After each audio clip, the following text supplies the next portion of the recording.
All right. Our next question comes from Sasha. Hi, Sasha. Sasha says, I just launched my membership to help parents support their children with speech and language at home. What a great mission. That is an absolutely amazing mission.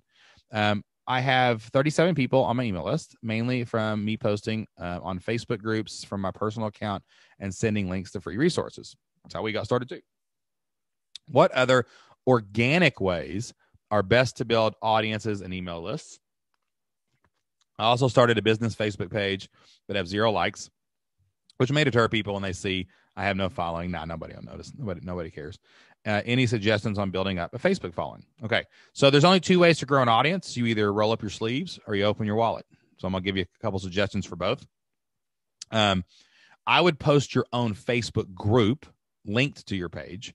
Facebook groups get found more, but don't call it the same thing as your Facebook page. Like, make a group literally called Support for Parents Support for Parents with Speech and Language Challenged Children. That's a terrible name, but like something like that. Like, Parents Support Group, and then in parentheses, children who have speech and language problems or whatever. Like, make a really distinct, descriptive name, and then draw people in who would like that, right? And let them join your group. Those other groups, that's how they started. They made a group, you found it, and you joined their group. So start your own Facebook group. That's going to help you find some organic traffic. Content creation, of course. I don't know if you have a blog yet, or if you want to start a podcast, or maybe you want to start a YouTube channel. Extremely low barrier to entry to all 3 media formats. There's only a couple things you can do online, guys. You can talk, you can do a video, or you can type stuff. That's it. You can't create much more. You got text, audio, and video, right? So pick the one that you want to do, and you need to go out and you need to be creating consistent content every single week about this topic, so that people can find you organically in searches and search results on Google and other places. So you need to be creating content. I assume you are an expert. Maybe, are you a speech and language pathologist, or is that what you do? Is that what your training is?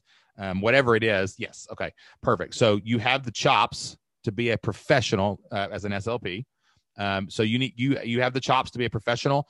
Go and look for maybe podcasts or YouTube channels about this topic. See if you can become a guest on there as well.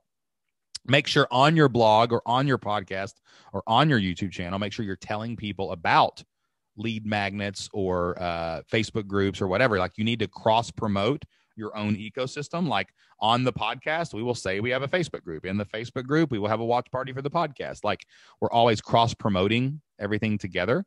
But you're going to have to get in front of other people's audiences. Now, that brings me to ads. Ads are a fast way to grow anything on the internet. They do take a little experimenting to get right.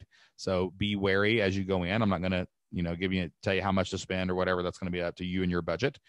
But you need to go out there and you need to run ads to your stuff. Run ads to your business page and target parents with whatever age group you work with. Like, what age group are you trying to target? Are you going elementary?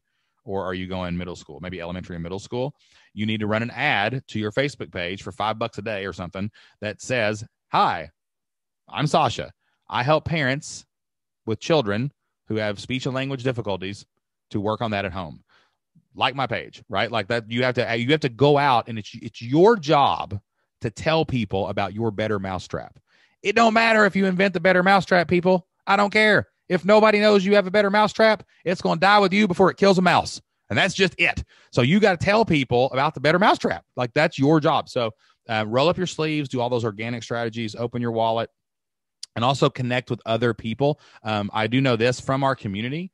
There are a lot of other people out there in this space, in the speech language space, that are out there and they're influencers. We have a really powerful influencer in that space in the Flip Lifestyle community. And there's people talking about this on Twitter and everywhere else online. So you need to connect with those people. Go to conferences, right? Go to conferences when they actually open back up again. I'm sure there's speech language conferences, either from parents, maybe who homeschool, or actual professional speech language people who are there and they're talking. You need to go network with people. That's another great way to get on people's podcasts and stuff too. But the main thing is, wake up every day and ask yourself this question: how is a new person going to hear about me today? And then go do that thing that makes them hear about you, and you'll start growing your audience. But be consistent, content every week, be prolific, Share your stuff every single day and be relentless. Don't be outcome oriented, be opportunity oriented. I'm going to do this every day until enough people know about me that I'm going to make this happen. Is it real quick, Sasha, is it homeschool? Are you going for homeschool people, or are you going for school people who aren't getting enough work at school with the SLP and then they want to come home and do it? I see the chat. Just let me know. I'll look at it in a minute. I'm gonna go, no, that's not what I would do. I would pick. This might be a great homeschool play. It could be real because people are getting SLP work, or maybe it's a place that's underserved.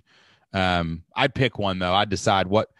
I think you need to decide if the parents' kids are in school or homeschooled, and then go down that rabbit hole, right? Because it's going to make targeting easier. It's going to make it a lot better, a lot easier to be able to do that. It sounds like you're trying to give parents resources.